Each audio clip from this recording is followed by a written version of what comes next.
Well, good morning. How's Defcon going for you guys?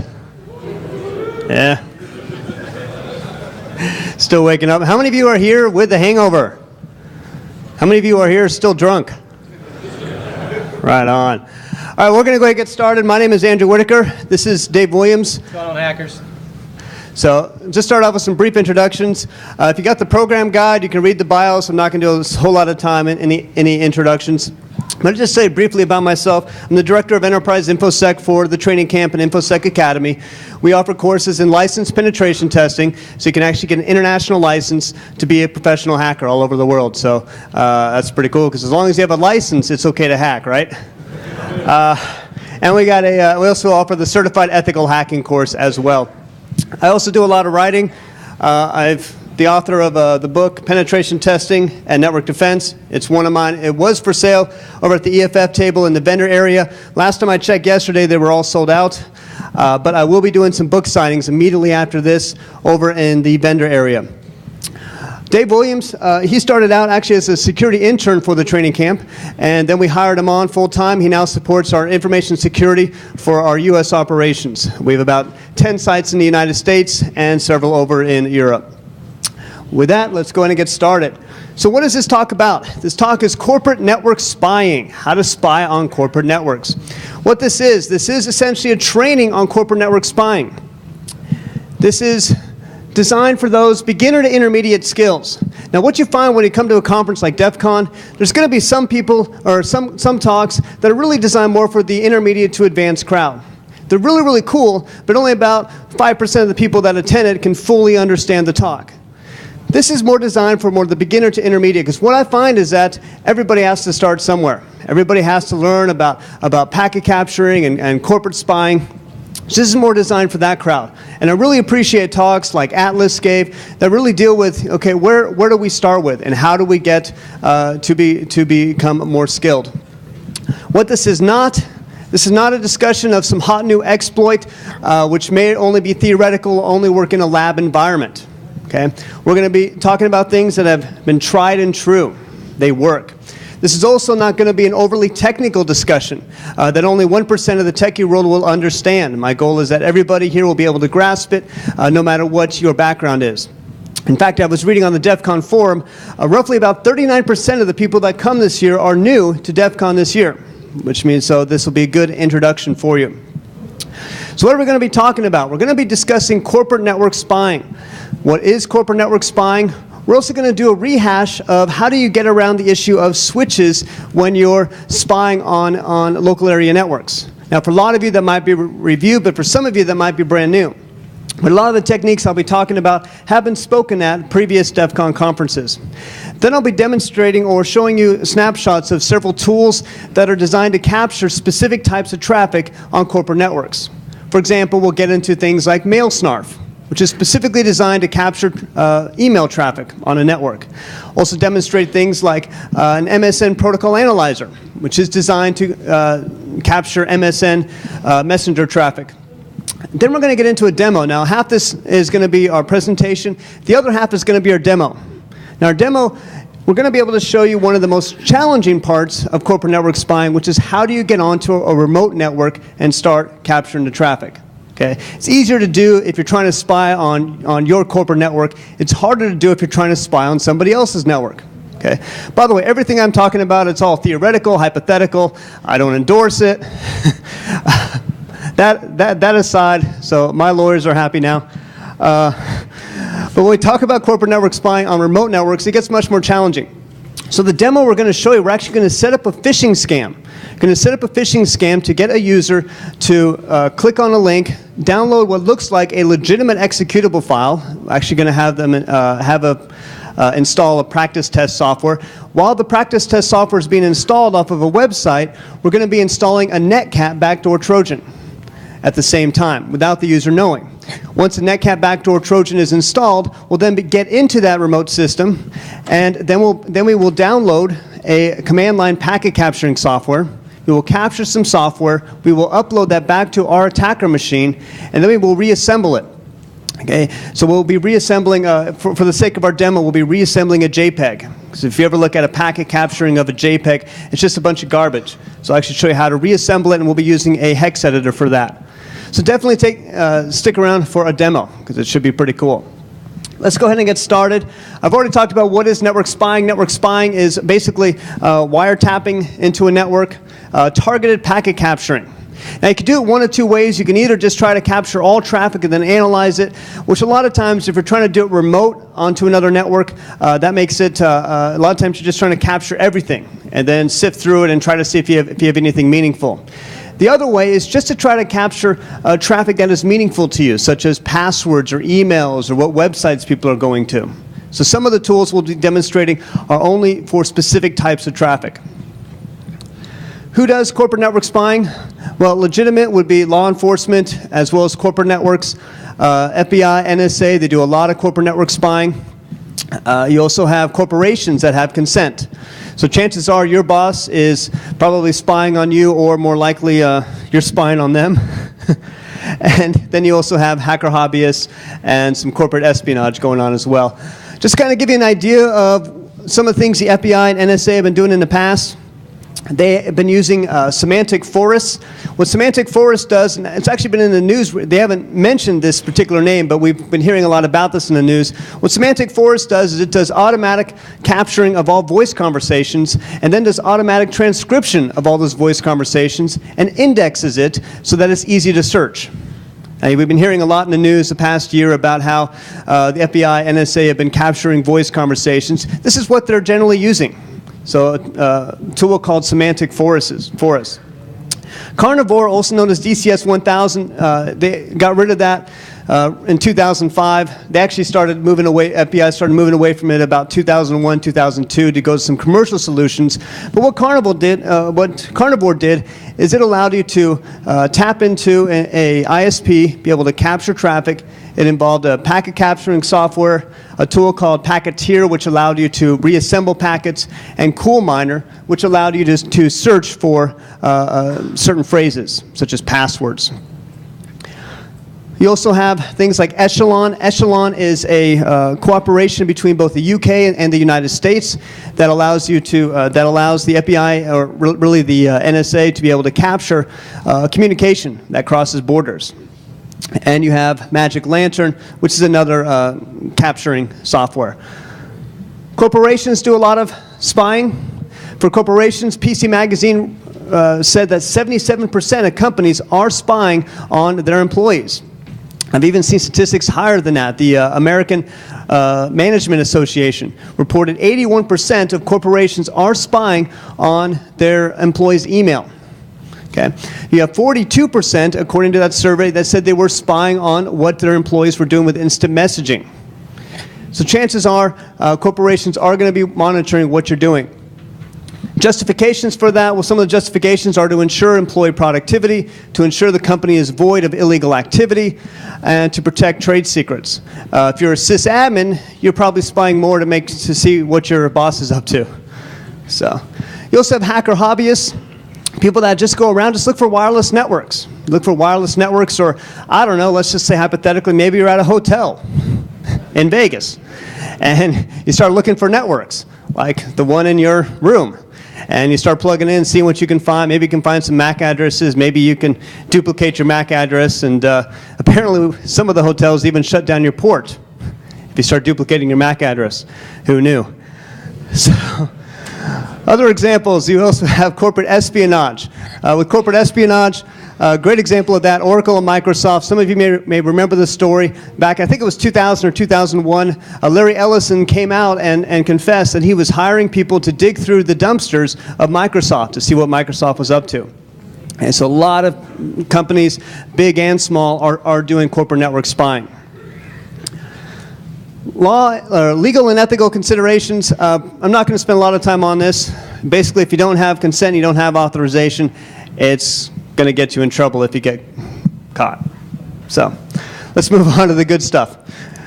There are a number of commercial solutions. So if you're in a commercial environment and you need to start doing corporate spying. There are tools called network forensics analysis tools. Just punch it into a search engine. You'll find a number of tools out there. They tend to be very pricey. The tools I'm going to show you are either open source or they are relatively inexpensive. And by inexpensive, I mean under $100. All right, so what I want to move into now is talk about sniffing on switched networks. Now again, for some of you this is going to be review, but for some of you, you may know one or two methods, but you may not know maybe all of the methods. What you're going to find is that when you start sniffing or start trying to capture traffic on a switched network, it becomes much more difficult. Okay? I'm not going to be introducing anything new. I just want to spend some time so we're all on the same page, knowing what are some of the methods you can do to get around switched environments.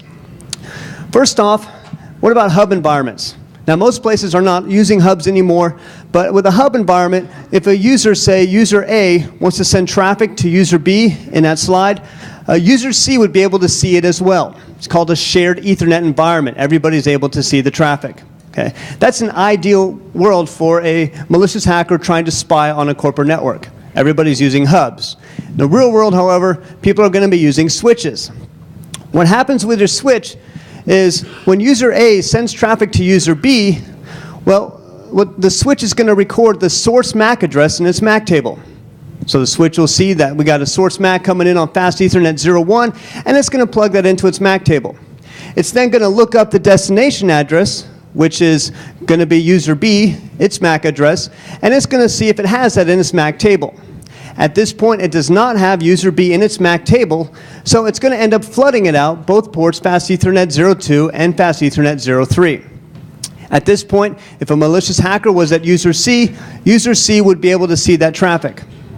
What happens, though, when we have user B sending traffic back to user A? When user B sends traffic back to user A, well, the switch will record the source MAC address of user B. And it will look up the destination MAC address. Now, at this point, it has a destination MAC address of user A in its MAC table. As a result, it will only send that traffic out fast Ethernet 01. And user C, our malicious hacker, would not be able to see any of that traffic. That's the problem we're talking about when we mention the challenges of sniffing on a switched network.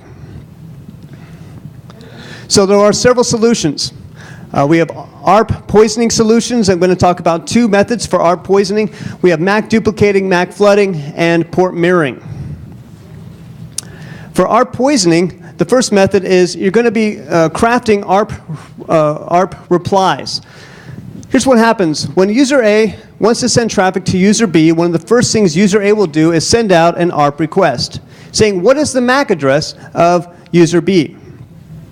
Then user B is going to reply to that, saying, here is my MAC address. Well, when that ARP request is sent out, it is sent out broadcast, which means user C will see that broadcast, will see that ARP request. And all we're doing in this method is that user C is sending back the same ARP reply saying, hey, I have that same MAC address. Why don't you send all traffic to user B to me as well? That's the first method of ARP poisoning. There are several tools out there that will do that. Some of the tools also use what's called gratuitous ARP. And what gratuitous ARP means, we don't even wait for a request. We just go ahead and start sending out replies. A lot of times what they may do is scan a network for all the IP addresses and then just start sending out replies for every single IP address. And at that point, our malicious hacker would be able to read all traffic for the entire network. So this is the first method for getting around the issue of switches. We'll jump down here to ARP poisoning method number 2. With ARP poisoning method number 2, here what we're mainly concerned about is traffic being sent out to the internet or through a router. So here we see a request, what is the MAC address for a router? And our malicious hacker is going to reply and say, I am also the router. At this point, all traffic sent to and from through the router, it's going to be able to capture that traffic. So this is a good way to be able to see maybe if people are going through a router to log into an email server or go to a website, be able to capture that traffic.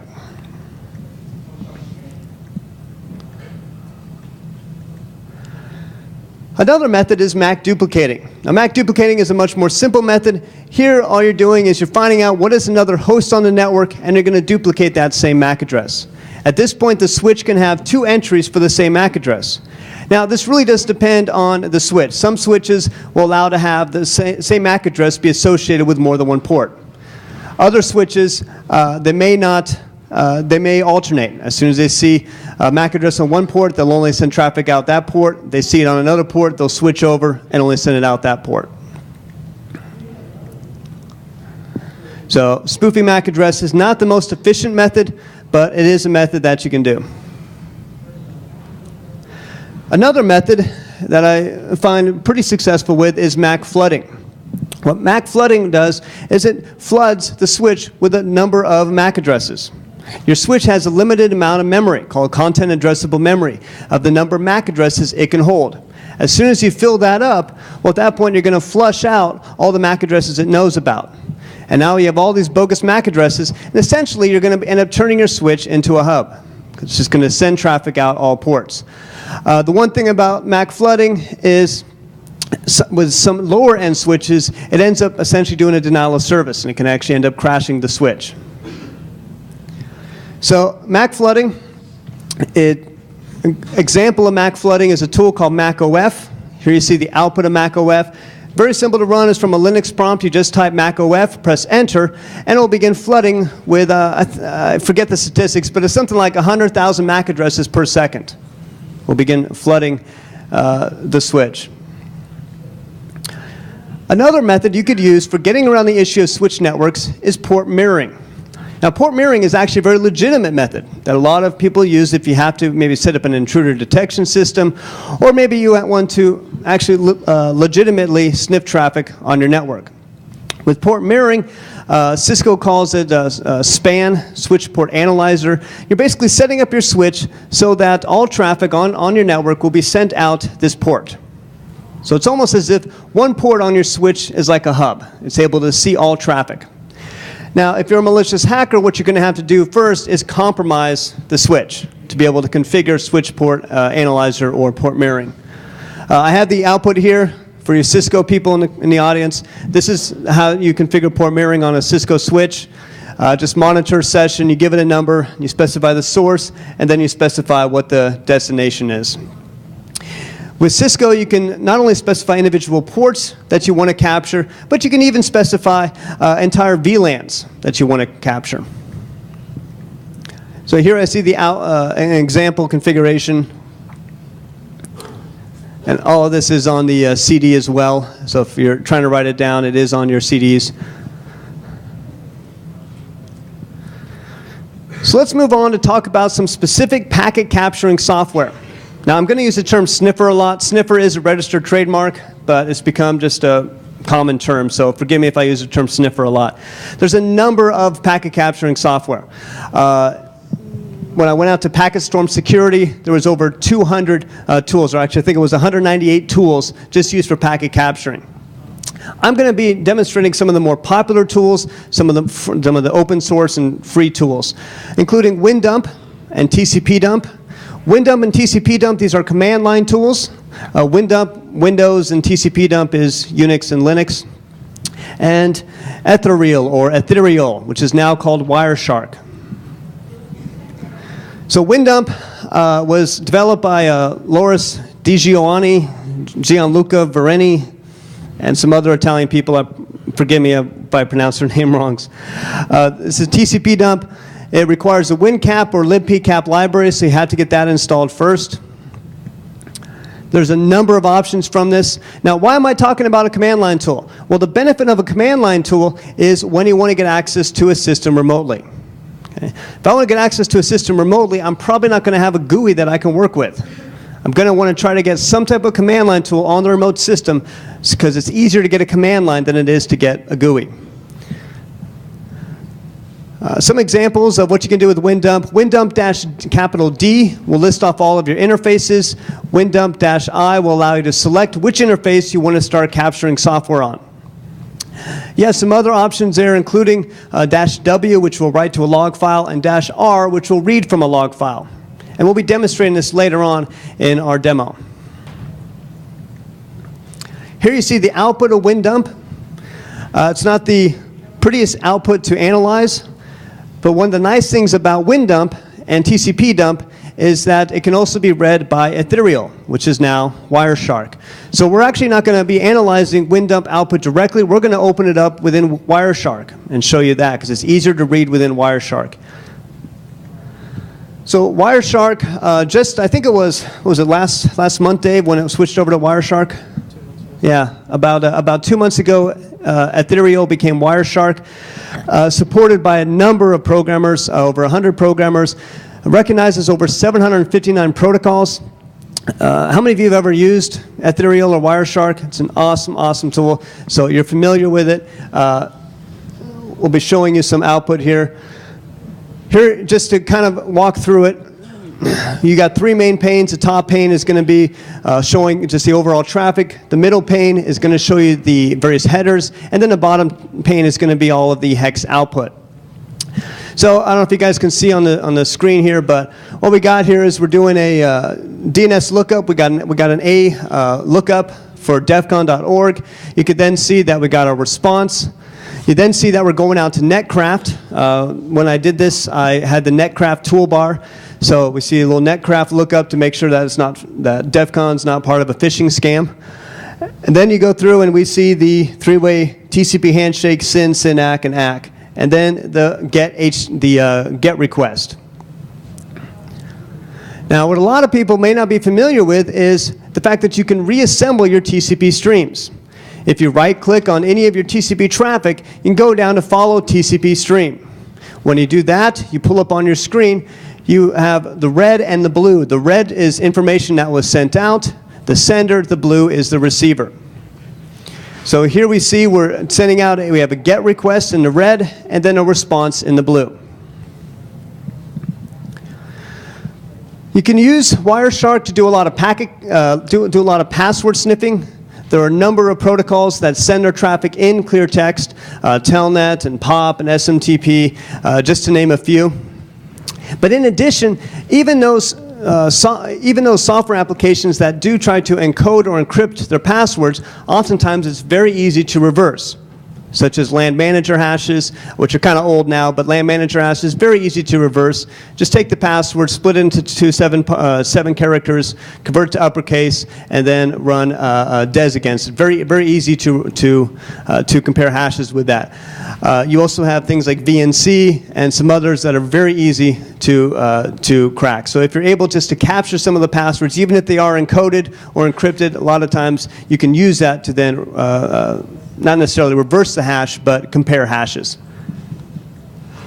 So one of my most popular tools is Cain-Enable. Cain-Enable can capture just passwords. It will just look for passwords. Now it can do a lot of other things, but I'm just going to be showing you what it can do for passwords.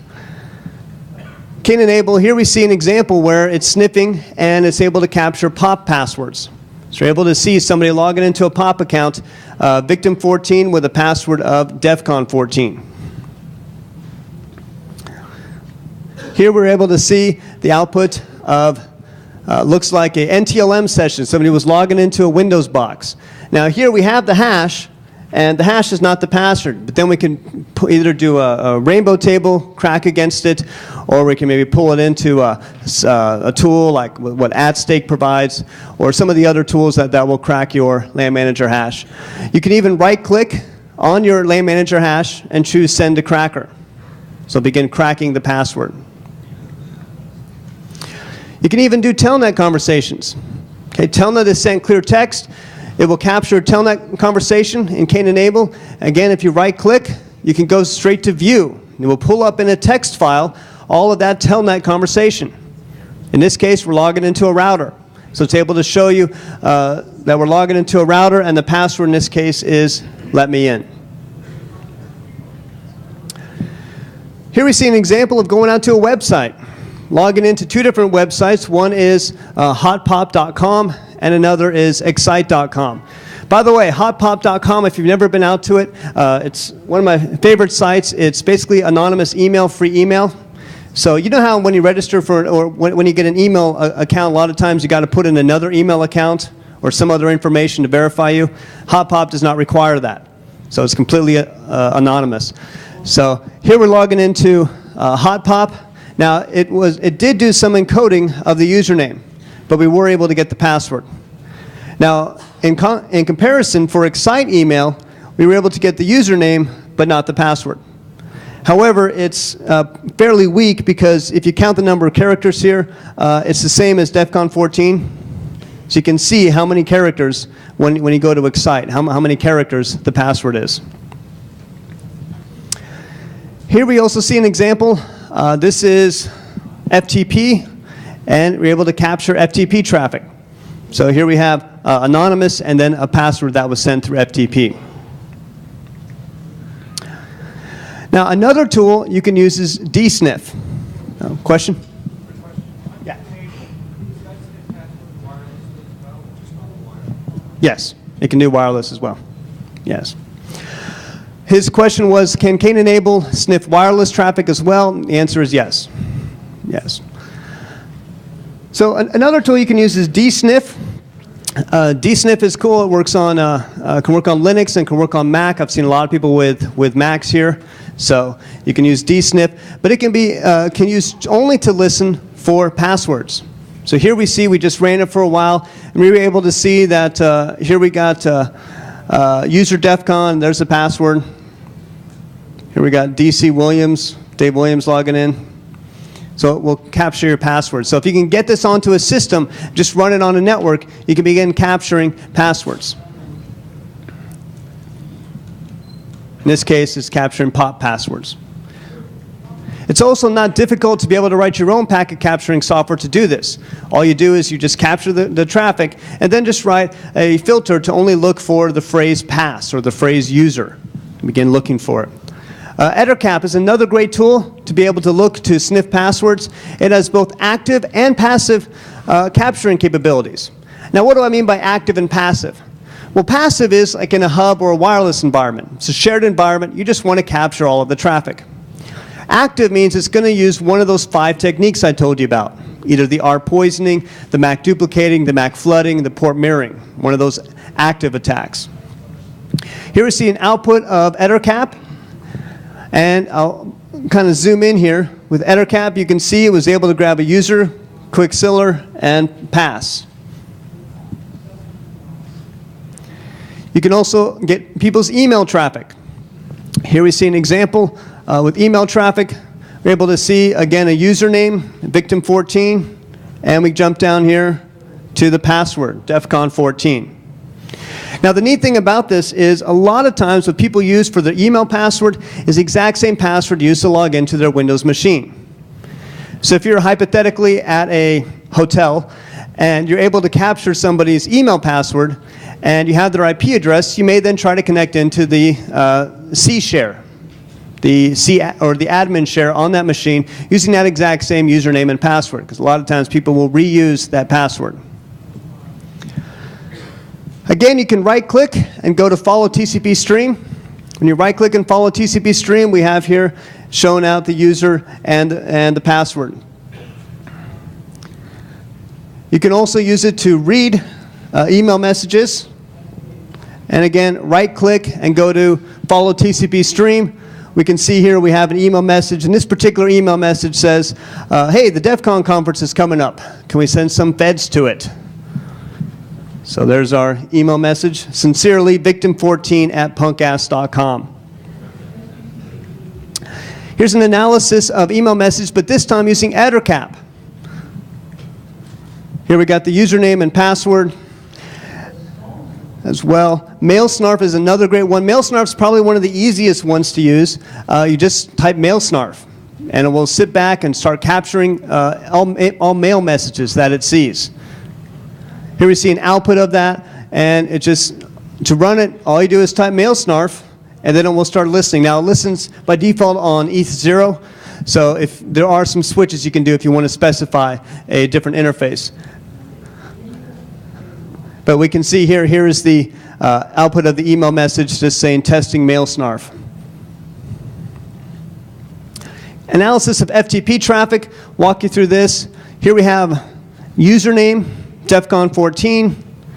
Another output here, we got password required for Defcon 14, so this would be the response from the FTP server. Then we have, tells us it's a Microsoft FTP service. There's the password. And again, it tells us that we're logged in. Again, we can always right-click and go to follow TCP stream. And here we can see username, password. Even does a little MAC-B, which tells me that when this user logged in, they were probably using a Mac going into a Microsoft FTP server.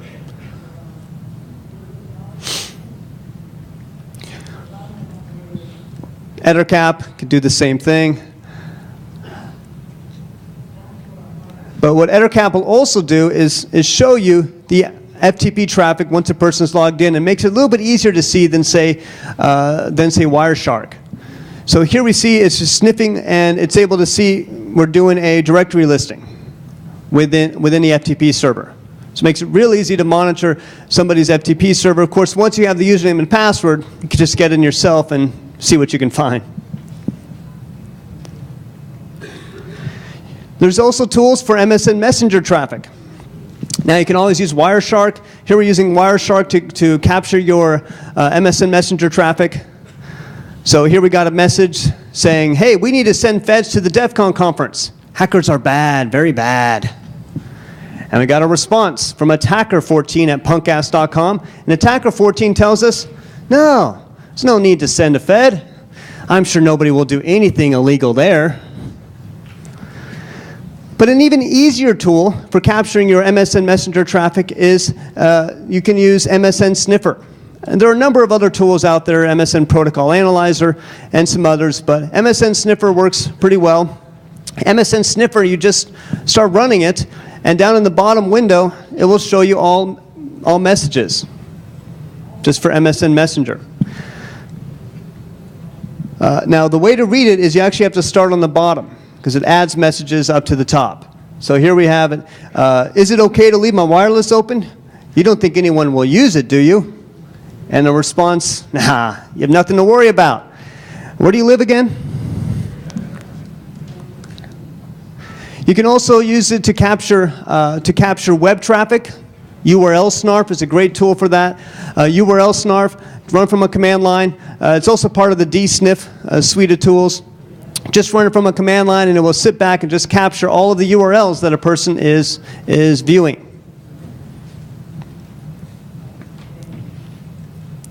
EtherCap will also allow you to watch in real time what a person is viewing on the web. I'll actually pull up those web pages. What's that? Oh, instant messaging as well. You can also capture voice conversations. This is really cool. You can capture voice conversations. Kane Enable is a great tool to do that. With Kane Enable, it will capture your voice conversations. Now, in the real world, it's not quite always this simple. For example, like with Cisco Voice over IP, a lot of times with Cisco Voice over IP, people will encrypt all of their voice traffic. And most environments hopefully are doing that. When you have voice traffic like Skype, if you're a Skype user, Skype uses AES encryption, so it's very difficult to be able to read your Skype conversations. But I got some voice traffic here. I used a soft phone application, and it just records it as a WAV file. So it records the voice conversation as a WAV file, and you just right-click and hit play. And it will play back the entire voice conversation. Now, if you're going to begin doing this, you want to make sure you have a large enough hard drive, because if it's a long conversation, that will end up being a very large WAV file. All right, well, now for the fun part of the talk, we're going to get into our demo. Now, let me kind of introduce, check our time here, let me kind of introduce what our demo is going to be. What we have here is we have two attacker machines, and we have a victim machine, and then we got a server hosting a website. Just 1 minute. Yeah. So what we're going to be doing here is our attacker is going to try to capture traffic on the victim's machine. We're trying to capture traffic being sent to and from the victim machine. But in this environment, the victim machine we're going to pretend is on a different network. So how are we going to get on to that remote host? I know a lot of times when I do a lot of pen testing, and I also teach our licensed pen testing courses, and people are always like, these tools are great, but when you're actually doing a pen test, how do you get onto that remote host? How do you get that packet capturing software on there? You can't really use Wireshark because you can't get on there and install it. It's much harder to do. So that's what we're going to walk you through, is kind of start to finish. We're going to show you, we're going to set up a phishing scam. So what the attacker will do here is copy down the trustme.com website, a legitimate website. We're going to copy down that website, and on that website is a executable, a legitimate executable. Happens to be some practice test software. What the attacker is going to do is it's going to take that software and it's going to bind it with a netcat Trojan. Then we're going to send an email to the victim saying, hey, go to trustme.com and download this practice test software. The victim will then do that, but while they're downloading the software, they're not going to trustme.com, they're actually be going to the attacker machine. So then the victim is going to be installing the practice test software, but they'll really be installing a netcat Trojan in the background. Once they got the netcat Trojan on, the attacker can connect into that box and then use TFTP to download a command line sniffer. Once we have a command line sniffer on, we could then begin capturing traffic. We then have to upload that same traffic back to the attacker machine and then analyze it. And we're going to be reassembling a JPEG using a hex editor so that we can reassemble the original file. So just to recap, the steps we're going to do, the attacker is going to copy down the trustme.com website and it's going to begin hosting it. The attacker is going to bind a backdoor Trojan netcat with a legitimate executable. The attacker will then send an email to the victim requesting that they download the executable. The victim will install the executable and subsequently, without knowing it, will also install netcat. The attacker is going to use netcat to connect into the victim machine. The attacker will then use TFTP to download WinDump onto the victim's machine. The attacker will then capture traffic as victim goes to a website. The attacker will then analyze the traffic sent to and from the victim machine. Attacker will rebuild the graphic, in this case a JPEG, captured by WinDump using a hex editor. Now what I want to show you here is that being able to spy on a corporate network, a remote network, there's a lot more steps involved. It's not just about running packet capturing software. You really do have a lot more steps involved to get onto the host, capture it, send it back, and then analyze it. Okay. If we have time, and I think we will, if we can get it working, we'll also demonstrate DriftNet. Now, DriftNet will will reassemble those JPEGs in real time, rather than have to use a hex editor. So at this point, we're going to switch off. We're going to go to two monitors. We're going to try to get an attacker machine on one side, and we're going to try to get a victim machine on the other. All right, so I know we have a lot of steps here. I'm going to walk through it. I'm going to go through it very slowly. But what I want to show you is that in the real world, it's a lot more challenging if you want to be able to sniff traffic on a remote network. There's a lot more steps involved. So that's what we're going to be walking you through. So the first thing we need to do is on the attacker machine, Dave, if you could go out to a web browser and pull up the trustme.com website. Now this will show you that trustme.com is a website that we have hosted on a server here. You can see it says Certified Ethical Hacking Practice Exam. Training camp, we create our own practice exams. So the website is very simple. It just says click this link to download the Training Camp Ethical Hacker Practice Exam. You can click on the link and it will download the executable. But what we need to be able to do for our phishing attack is copy down this whole website and then host it locally. So at this point, Dave, if you could go out to a command prompt window, and it's going to go back to the root of his C drive, and we have a utility called wget. Now wget, if you've never worked with it, it's a great utility to have, will mirror entire websites for you. So he's going to do wget-m for mirror. Then he's going to do -r, which is to do a recursive lookup of and pull out all websites that are linked from this page. He's going to do a -l, which is the number of links we want to do a recursive lookup for. We're just going to say 2, but you can really make it whatever you want in this case. And then the website, www.trustme.com. And at this point, I just copied down our website. And if you can highlight it there, Dave, you see it also copied down ceh.exe. That's our executable. We're going to use that practice test software to bind it with a Trojan, netcat. So at this point, if we could pull up And I'll show you here that at the root of our C drive, if you want to pull, yeah, there you go. We got www.trustme.com. There's a website that we copied down. Now, if you go inside it, if you want to launch the index.html, we'll see, sure enough, there's our website that we copied down. Now, if you want to close out of that, we'll just run the CEH-EXE so that you guys can see this is a legitimate program. It's going to run through the practice test installation. We can even launch it if you want. There it is. So there's our practice test. So close out of that. So that's the executable. That's a legitimate executable that we want to bind with Netcat. So one of the first things we need to do is we need to go back into our trustme.com and we need to edit the HTML so that the location for the executable is not going to trustme.com, but is rather going to our local machine. So he's going to edit the HTML here and just put in this machine so that when we host it, the executable is going to be, the people will be downloading it from the attacker machine. We'll save that and we'll go ahead and close out of that. Now at this point, what we're going to have to do is bind the Trojan. Now the Trojan that we're going to be using, actually first, do you want to go in there and rename the files first? Okay. First thing that Dave's going to do here is he needs to rename a couple of files. What we're going to be doing when we bind the Trojan is we're going to be creating a new setup.exe. So we're going to bind Netcat to a brand new setup.exe for this practice test software. So what we need to do first is make a backup of the original setup.exe.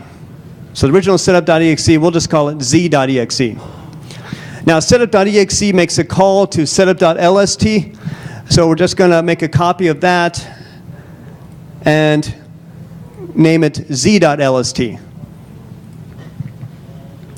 That's just so that when we do our binding, it'll work, because we're going to create a brand new setup.exe. All right, at this point, we're going to pull up our binding application. We're going to use yet another binder, or YAB. YAB, you can get it at areyouFearless.com. areyouFearless.com. So what Dave's going to do is he's going to click on the plus sign to select his file that he wants to bind. He's going to go ahead and browse, and he's going to choose the Netcat utility, which we have at the root of our C drive there. There it is. All right. And as you go down, we have the target path. We're just going to keep it in the same folder. We also have some certain attributes you can set, like you can set a read-only attribute or hidden attribute. We're just going to leave that as is. You also have execution methods. We're going to choose asynchronously. What asynchronously says, it's going to go through and run the setup of the practice test and then run Netcat. Sometimes you have problems if you try to do it synchronously and try to do it at the same time. All right, so now we got Netcat set up. Oh, did we add the switches? And then for execution parameters, we're going to add a dash P for the port number that we're going to use to connect to our victim machine. We'll just choose 50, it's a random number here. We're going to choose dash E to execute cmd.exe. This way, when we connect into our victim host, we'll get a command shell. And then we'll do the dash capital L. Dash capital L will set it up to listen for when we connect into it. All right, I think we're good there. Now we're going to add the second file. The second file we're going to be adding is that z.exe. Remember that? That was a setup that we renamed. So now we're going to add that. Put in the path there for CEH practice test, and then we'll call it z.exe.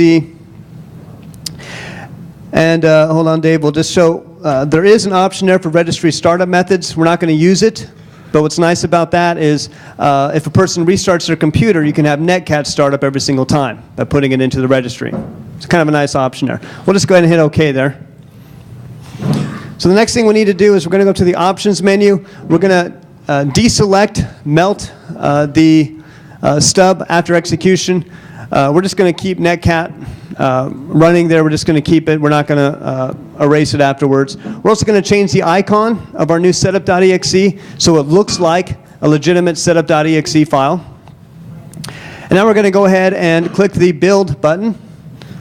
We're going to put it into CEH practice test. And we're just going to call it setup.exe. We have till 11:50. So it's a 2 hour? Yeah. Yeah. Thank you, though. So we're going to go ahead and build the CEH, build the setup.exe. So now we have a new setup.exe that when ran is going to actually call z.exe and do the original installation of the practice test, and it's also going to load netcat. Now in order to get this ready, we need to repackage this so that it looks like one self-extracting executable. So what Dave's going to do now is going to do it kind of quickly, but he's going to be going through and he's going to go into WinZip, create a zip file, then we're going to create a self-extracting archive using WinZip. We're using an evaluation version. We're still evaluating it. Love to hear your input. If it's a good software to get, eventually we'll make a decision there.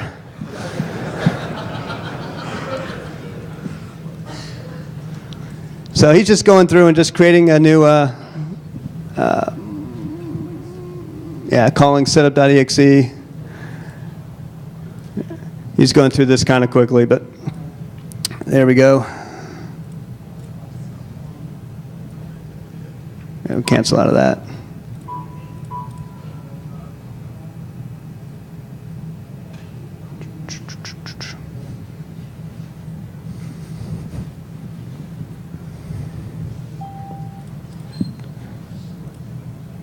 All right, so now we got our self-extracting archive.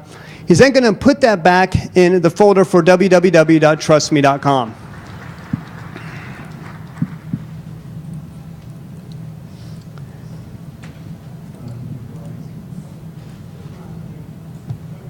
And we're going to rename it. We're going to get rid of the old CEH and rename this one to ceh.exe.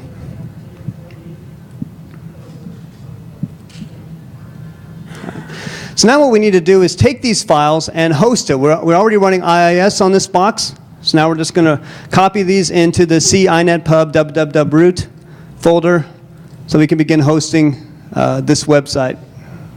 All right.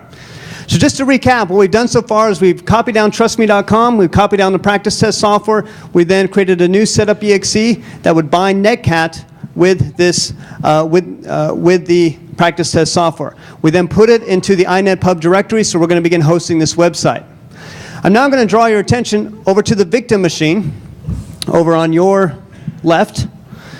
Now over on the victim machine, we've already sent an email to the victim, so Dave, if you want to open up Outlook Express, take a look at our email here. Now the email message is from Bill Gates, and the email message says, congratulations on winning the new Certified Ethical Hacker Practice Test from the training camp.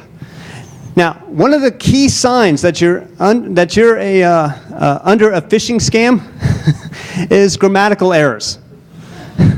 So if you can spot some grammatical errors in there, we are the pleased to HERE, it's usually a sign that you're under a phishing scam.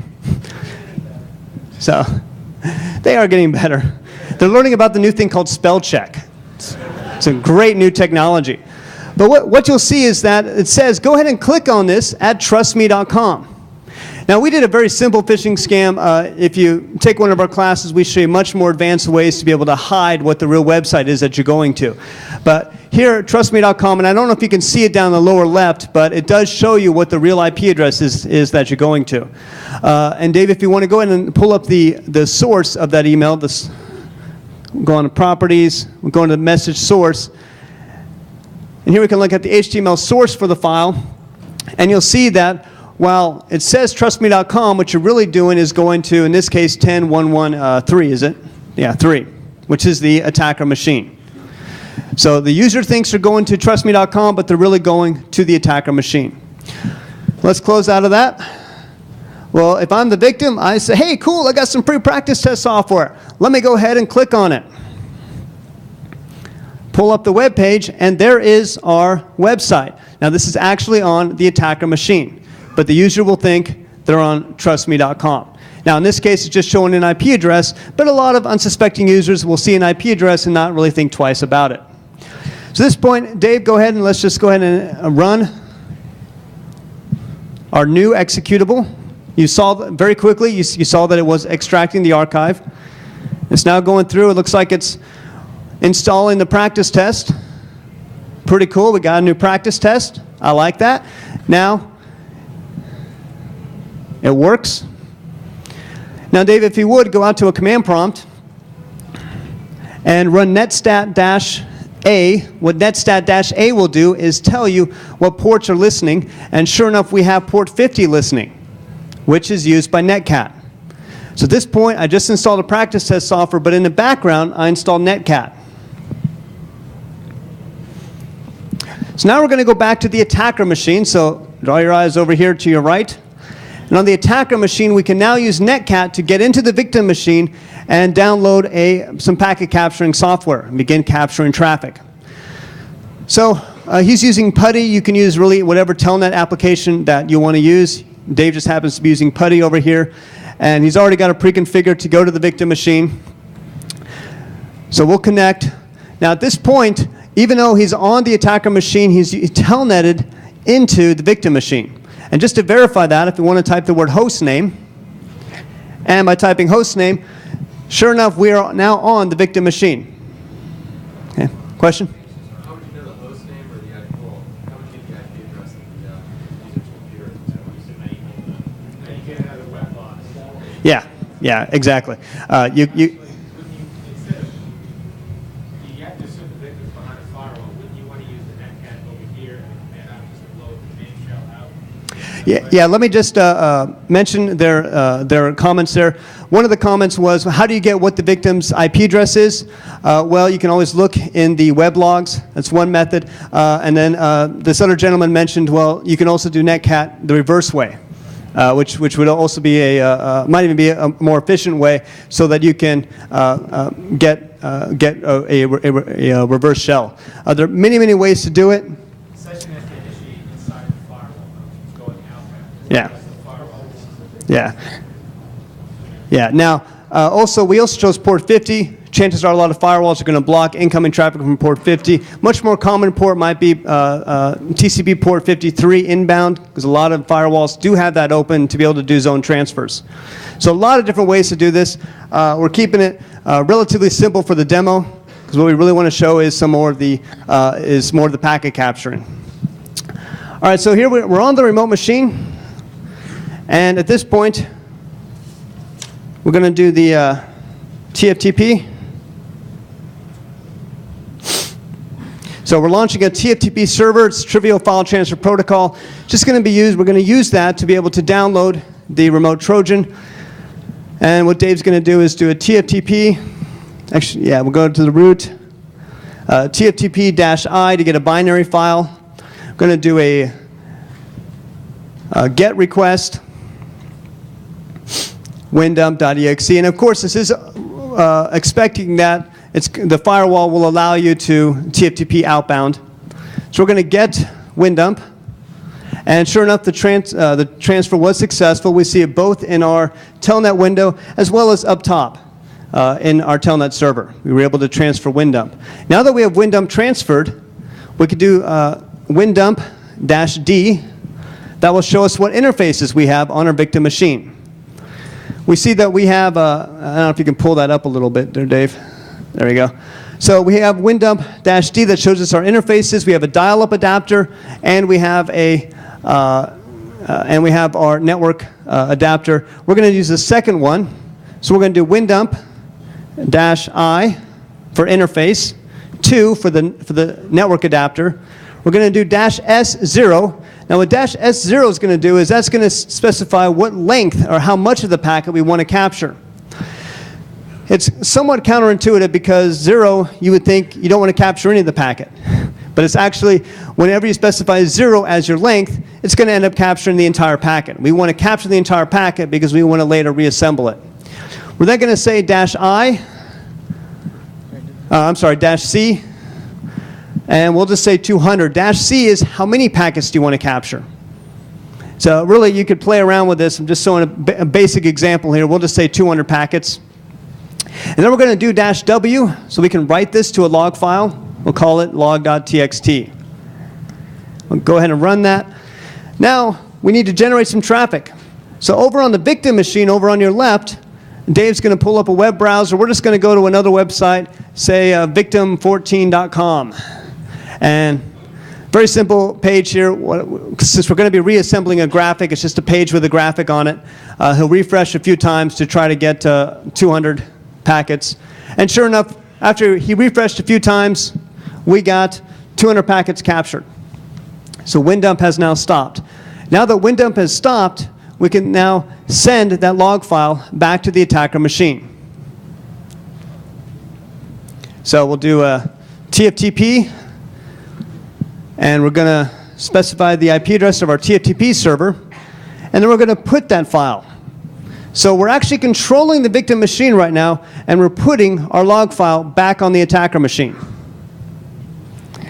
Now we see the transfer was successful.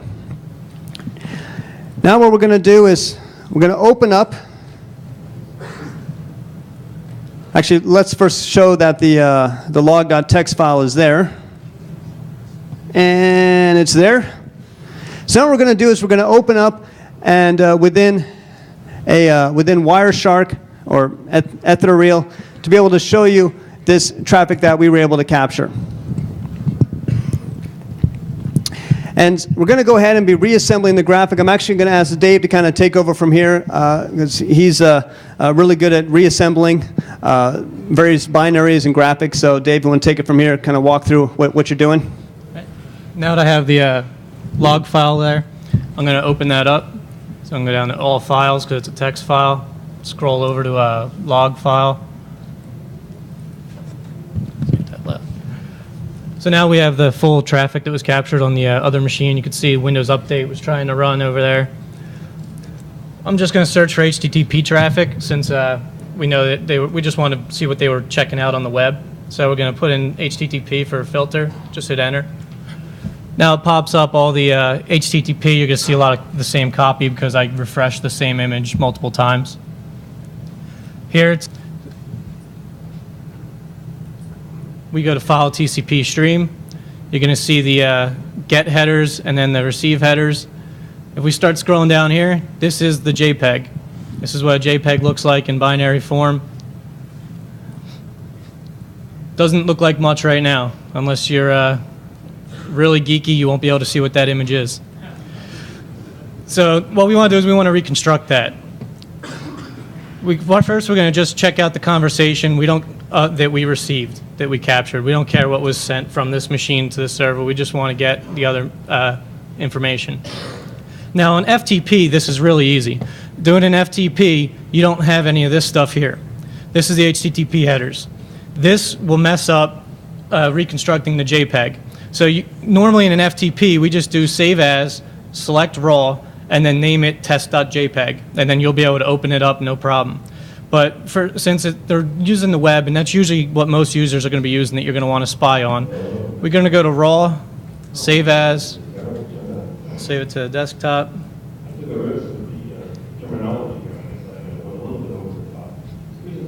Test.jpg. So now we're going to leave this open. It'll help us reconstruct the binary in a minute here. We're going to go over to the desktop. Now we have test.jpg. Now this won't open because all the headers are messed up. There's HTTP headers in there and then they can't see what the actual image is. So what we're going to do is we're going to open this up with a hex editor. I'm going to use WinHex. So now you can see here the HTTP headers.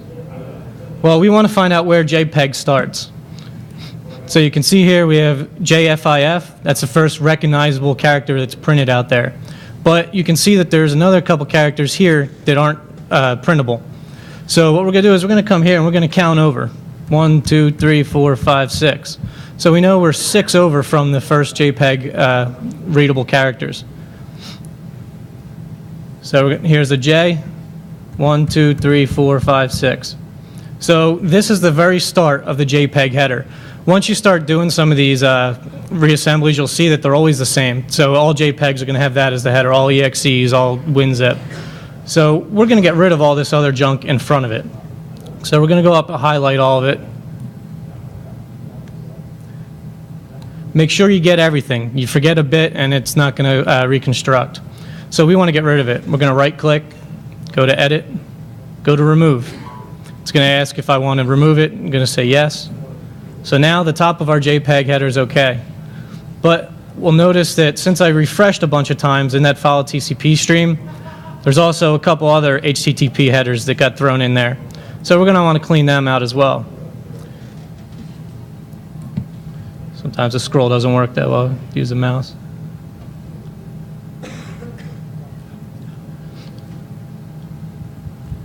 So we just want to make sure we go all the way to the end, get every bit in there. Edit, remove, yes. So now this should be a full JPEG. Now we're going to just save it. We're going to resave it as test.jpg. Head back down to the desktop, open it up, and there's the JPEG the user was using. Now we just did it with a JPEG. That's fairly easy, but the main thing is if a user is downloading a program, an exe or anything else like that from their intranet, we're going to be able to capture that and then reassemble it. Because using a JPEG is fairly easy to use using DriftNet or other programs, but the EXEs is really where it gets kind of cool. Awesome. Hey, Dave, if you want to try to get at the Linux box showing up there, we can actually show you DriftNet if we can get that up and working. But yeah, just to reiterate what he was mentioning there is that this works not just with JPEGs, it works with EXEs, it works with Word documents, anything that somebody might be transferring across a network. You just have to capture it, figure out where the headers start, figure out if there's any footers, delete those, and then within a hex editor, and then you have the reassembled file. So here we have our, we have a Linux box here where it's actually running a security auditor, which is one of several CDs that we give out for our certified ethical hacking class. So we have about over 1,000 software tools that we give you in that class. We got it running? All right. So what Dave's going to do now is he's going to show you DriftNet. DriftNet does the exact same thing as far as the JPEG reconstruction, but it does it as you're browsing the web. So it's just one other tool that you can show that you can just do this real time without having to reassemble. So Dave's going to go on our Linux box, just type DriftNet. We'll see if we can get this demo to work here. DriftNet is now running. You got to admit, for a Linux tool, that's probably one of the easiest commands to enter. Just DriftNet. And then over on the victim machine, he just went to that same web page, pulled up that graphic, and DriftNet in real time was able to reconstruct the graphic. Okay. It is open source, so you can take a look at the source code, see how the author did it. But it shows you that it is possible just to do all of this real time without having to use a hex editor. The real cool thing about this is you sit on someone else's wireless network and you just see bits going by, big deal, but you actually want to see where they're going. So now you can actually see what images, what web pages they're hitting, and it gets you a little closer to their experience. Yeah. It's nice. Hypothetically speaking. So, I know we're actually a little bit ahead of time. I don't mind actually ending a little bit early because that gives you time to go and check out booths, check out some other things. So I don't think anybody's going to get real upset if we do end early because that does give you a chance to go experience more of Defcon. But just to kind of rehash of what we did here, we talked about our packet capturing software as everybody stands up. All right, let me conclude it real quick. The point I want to show you is that packet capturing, yes, it's an older thing, but yes, it's still really, really cool. The biggest challenge is that if you want to spy on a remote network is finding out ways to get onto that remote host. And I hope I just showed you one way, albeit a relatively simple way, but shows you that you do have to find a way to get onto a remote host. In about an hour, I'll be out at the vendor booth, at the EFF vendor booth, be able to sign any books or answer any questions. By the way, just one last point I want to make. How many of you saw our T-shirts? How many of you saw our T-shirts? How many of you saw the business cards? Training camp, we are sponsoring a hacker challenge. The challenge is still going on. The prize is $1,000. You guys like money? So $1,000 for the for the prize. We gave out 1,000 shirts. The shirts are gone, but we still have business cards with a challenge on them. And if you follow the challenges, the first person to the end gets $1,000. So challenge is still going on. I talked to some people last night. They were getting pretty close, but not there yet. So if you want one of those business cards, just grab me and or grab Dave, and I'll be happy to give you one of those cards. Questions? I see a question in the back. You have to find out. Find that out, man. Follow how far the rabbit hole goes. So, question?